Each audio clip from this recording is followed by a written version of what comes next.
bem, queridos filhos e filhas da igreja. Naquele tempo, partindo dali, Jesus viu um homem chamado Mateus sentado na coletoria de impostos. Interessante que tanto no texto original, essa palavrinha coletoria de impostos, e também tanto no grego quanto em português é a mesma palavra. Só que acho que o povo mais antigo que conhece, né? Não sei se você já ouviu essa palavra, telônio. Alguém já ouviu essa palavra? Telônio. Telônio é o lugar, como que eu diria? É uma barraca, uma mesa onde se cobram impostos. Chama-se telônio. Por isso tem uma música antiga que fala assim, ó. Nesse tom mesmo você tá? Quando Jesus passar, quando Jesus passar, quando Jesus passar, eu quero estar no meu lugar. Vocês lembram? No meu telônio, jogando a rede sobre a figueira ou a caminhar, buscando água pra minha sede, querendo ver meu Senhor passar. Por isso, então telônio significa coletoria de impostos. Então veja que interessante, né? No texto original é assim, mas em português também. Sentado no telônio, e disse-lhe: segue-me. E ele se levantou e seguiu a Jesus. Então veja bem, encontramos hoje o nosso Senhor na cidade de Cafarnaum. Lá eles chamam Quefarnaum. Quefarnaum, em português, Cafarnaum. Eu estive lá 2 vezes, então posso falar com conhecimento de causa, né? Logo após curar o paralítico, o nosso Senhor se dirigia então para perto do mar, porque Quefarnaum ainda é hoje só ruínas, mas ainda é geograficamente uma cidade em ruínas, marítima, né? Tem o Mar da Galileia, lindo de viver, né? E ali é o lugar onde os cobradores de impostos realizavam seu antipático trabalho, né? Quefarnaum, que até hoje, pelo que eu sei, nenhum de nós gostamos do leão, né? Você gosta de pagar imposto? Né? É um antipático trabalho. Quefarnaum era um entroncamento de vias entre o norte e o sul, entre o oriente e o ocidente, um local de intenso movimento comercial na época, né? Por todas as mercadorias que lá circulavam na época, devia-se pagar um imposto a Roma. Por quê?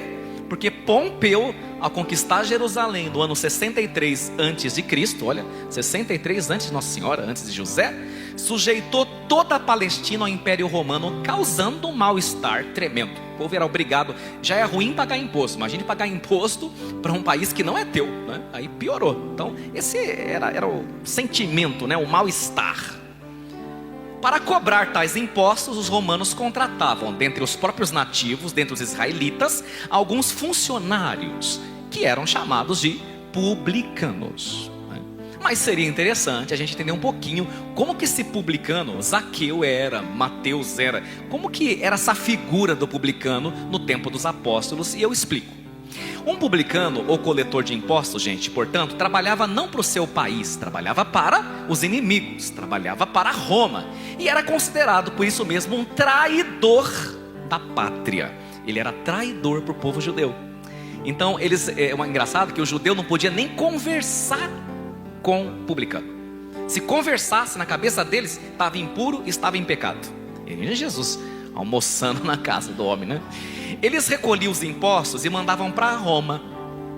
Mas antes, o que a maioria desses carinhas que ocupavam esses cargos faziam era o seguinte: se Roma cobrava 5%, o publicano, o cobrador de impostos, recolhia 10%. Veja bem, era 5% que Roma exigia. O cobrador de impostos pegava 10%, meio a meio. E Roma sabia? Às vezes sabia, mas botava panos quentes. Roma não se importava nem um pouco com isso, desde que as taxas lá chegassem. Era chamada Pax Romana. Façam o que eu digo e me obedeçam, e vocês vão ter paz. Pax Romana. Por isso que Jesus fala, inclusive na missa: eu vos deixo a paz, eu vos dou. Não é a paz que o mundo dá, é a paz do cala-boca. O chefe publicano, gente, então se ele mandasse o dinheiro para Roma, pode roubar à vontade. O chefe, parece que não mudou muita coisa, né? Parece que não mudou muita coisa. Desculpe o pensamento alto.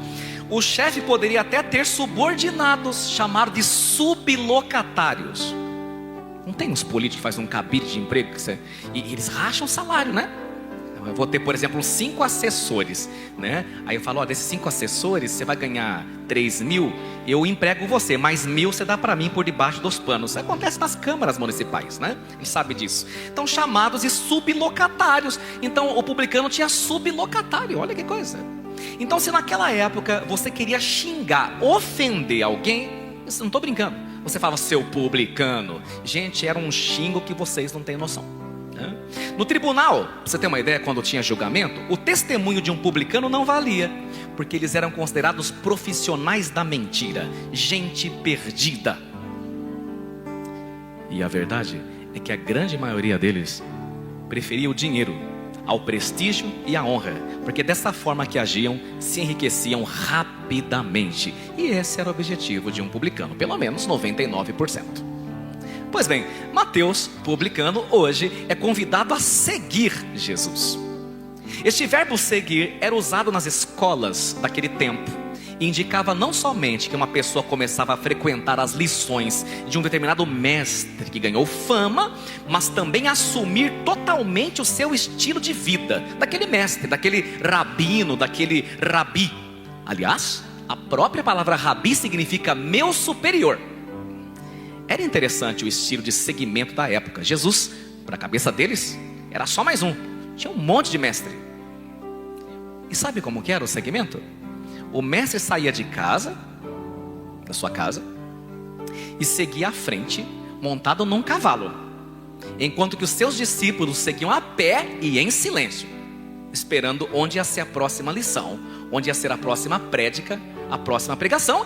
E além disso, os discípulos eram obrigados a limpar a casa do mestre, a lhe prestar serviços. E qual era o objetivo desse segmento?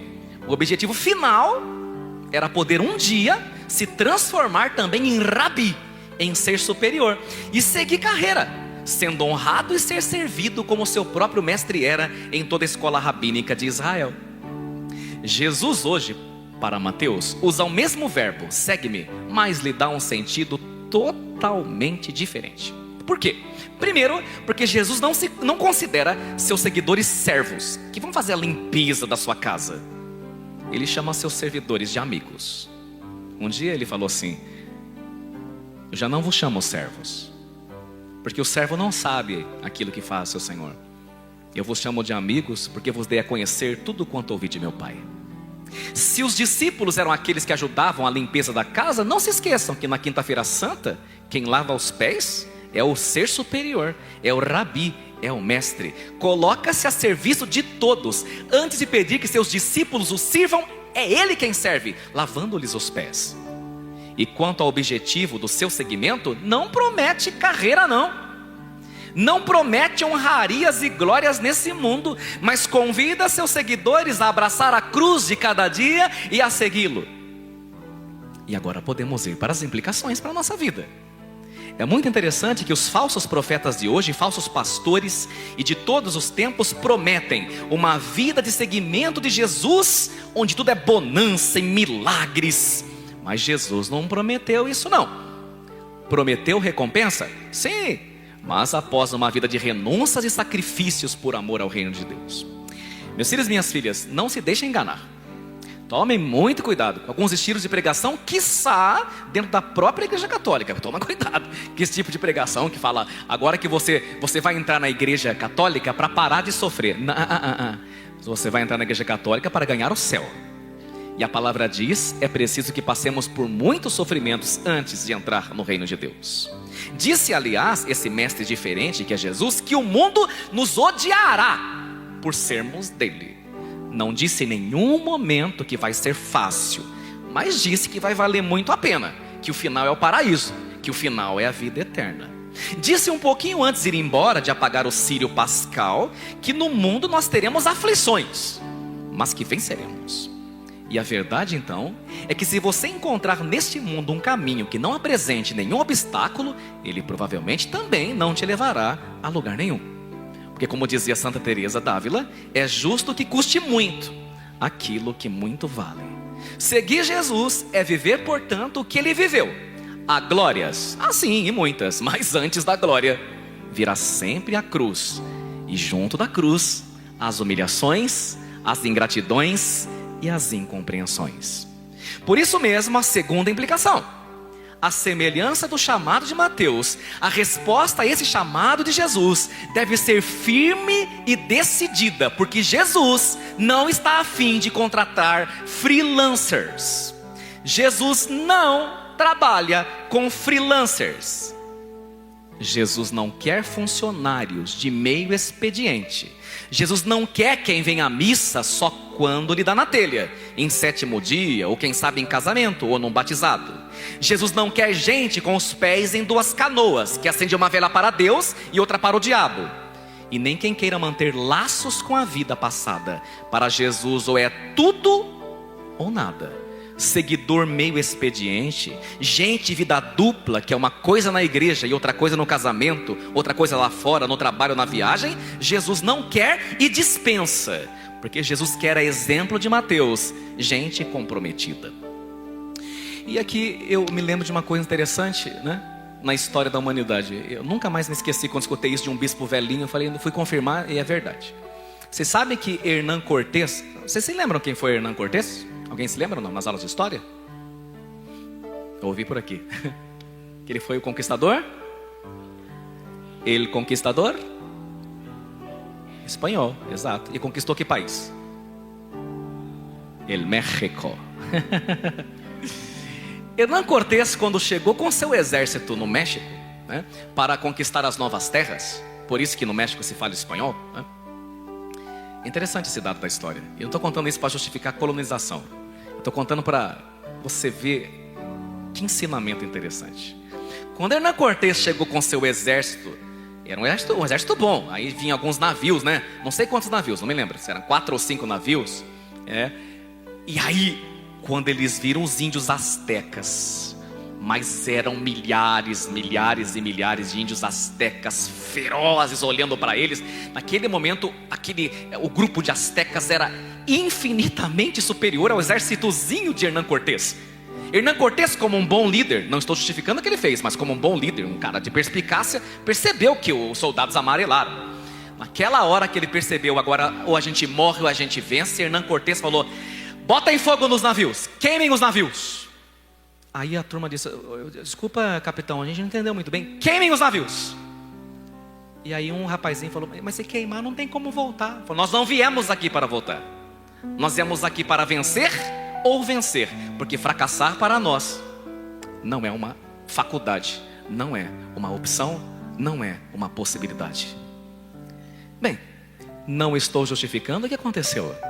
Mas se você não queimar os seus navios, você não está preparado para nada na sua vida. Ou melhor, está preparado sim, para o fracasso, para a derrota.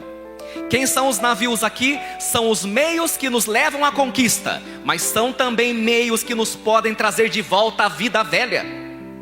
Queimar os navios nada mais é do que, como Mateus, largando o seu telônio, eliminar a possibilidade de retroceder, de voltar atrás. Significa abrir mão de experiências passadas, sejam boas ou ruins, porque às vezes você teve uma boa experiência lá atrás, só que já acabou. É preciso parar de sonhar acordado com elas. Experiências boas ou ruins para adquirir as novas experiências, os novos caminhos que o Senhor agora quer dar para Mateus. Ou seja, trancar as portas pelas quais você já passou e tomar a decisão de jogar a chave fora. Em outras palavras, não adianta dizer que você dá a chave do carro da tua vida para Jesus, para que Ele assuma a direção da tua história, mas você guarda sempre a chave e reserva no teu bolso, porque você não confia nele. São Paulo experimentou isso fortemente e chegou a dizer de forma tão intensa e tão bela: esquecendo-me das coisas que ficam para trás e avançando para as que diante de mim estão, prossigo para o alvo e para a meta. Mateus, sentado em seu telônio, tinha taxas cobradas e outras tantas ainda a reaver. Contudo, após aquele irresistível chamado, nem sequer terminou seu trabalho, deixou tudo ali e o seguiu. Quem não foi tocado pela graça não pode compreender esse mistério. Mateus não só entendeu, como viveu aquilo que nos ensinou Oséias hoje na primeira leitura, quando disse logo no começo: é preciso saber segui-lo para reconhecer o Senhor. Mateus imitou Abraão da segunda leitura, que sem saber para onde Deus o mandava, simplesmente foi, tendo Deus como sua única garantia e segurança. Para Abraão e para Mateus, Saber que era Deus quem os enviava, já lhes bastava. Olha que bonito quando a gente lê hoje na segunda leitura. Irmãos, Abraão, contra toda a humana esperança, firmou-se na esperança e na fé. É como dizer uma canção católica antiga: não quero ter certeza de nada, meu Senhor. Saber que tudo sabes me acalma o coração. E basta-me a certeza do teu eterno amor. Estar sempre a teu lado, tua mão na minha mão. Se você tem certeza e garantia, então não precisa de fé. Porque na fé, como sabemos, primeiro se põe o pé, e é depois que Deus põe o chão. Finalização. Mas para alcançar essa vida de Mateus, tudo que você tem é apenas esta vida. E por isso é preciso parar de adiar a tua resposta, parar de adiar a tua decisão. Todas as vezes que Jesus encontrou alguém, esse alguém sempre teve que largar alguma coisa. Você lembra? Pedro e o irmão dele, André, tiveram que largar o quê? Você lembra o quê? O barco e quem mais? O pai. A samaritana teve que largar o quê? O balde. Lembra? Deu um chute no balde. E a vida velha. Não tem outro jeito não, viu? Sempre ele vai cobrar que você largue alguma coisa. Porque para chegar a outra margem, é preciso largar a margem anterior. Agora, se você insiste em ter suas falsas seguranças, são os navios, possibilidade de voltar, você não está preparado para o segmento do mestre. Você não está preparado para o segmento de Jesus. Sempre você vai ter que largar alguma coisa. Mateus teve que largar o telônio. Você talvez tenha que largar alguma coisa para ser mais de Cristo. Alguma coisa que te prenda e te impeça de ser dele. E é preciso deixar que o Espírito Santo te mostre. Mas enquanto você não queimar os seus navios, você na verdade está com os pés em duas canoas. Você não é nem de Cristo e nem do mundo. Você não é nem quente e nem frio. Você é morno. E não se esqueça que os mornos serão vomitados. Finalização. É interessante como o maligno, por saber que ele já é um perdedor, mas nós não, por saber que ele não tem futuro, mas nós sim, vive tentando nos desviar da meta, que é o paraíso, com astutos e ardilosos argumentos.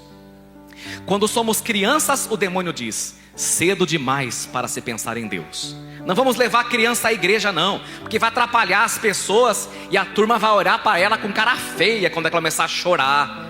É muito cedo para pensar em Deus. Quando crescer, a gente leva. Depois a criança fica jovem, só quer saber de baladas, de ficar, de festinhas, de bebedeira. E aí o pai fala: é melhor curtir a vida. É melhor curtir a vida. Agora ele está muito alegre para pensar em Deus. Depois alguns, nem todos, né, entram para a faculdade, né, autossuficiente demais para pensar em Deus. Depois nem todos terminam a faculdade e se inserem no mercado de trabalho, infelizmente. Agora tem que fazer meu nome.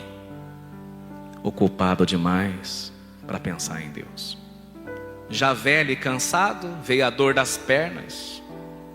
Já não dá mais para ir em toda a missa que ele ou ela quer.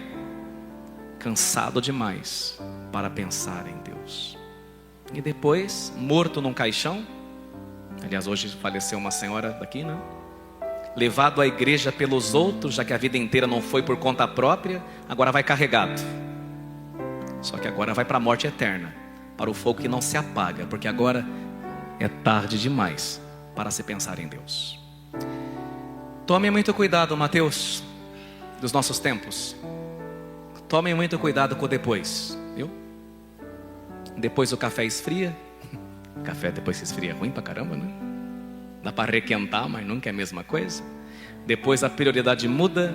Depois o encanto se perde. Depois o cedo fica tarde. Depois a saudade passa. Depois tanta coisa muda. Então não deixe nada para depois, porque na espera do depois você acaba perdendo os melhores momentos, as melhores experiências e os grandes chamados de Deus para a tua vida. Mas a pergunta final que não quer calar é a seguinte: será que há ainda Mateus nos dias de hoje? Eu pensei muitas vezes calar e não dar nem respostas.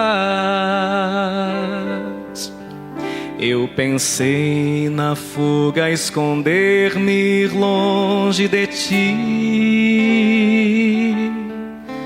mas tua força venceu e ao final eu fiquei seduzido. É difícil agora viver sem saudades de ti. Te amarei, Senhor, te amarei, Senhor. Eu só encontro a paz e a alegria bem perto de ti. Te amarei, Senhor, te amarei, Senhor. Eu só encontro a paz e a alegria bem perto de ti.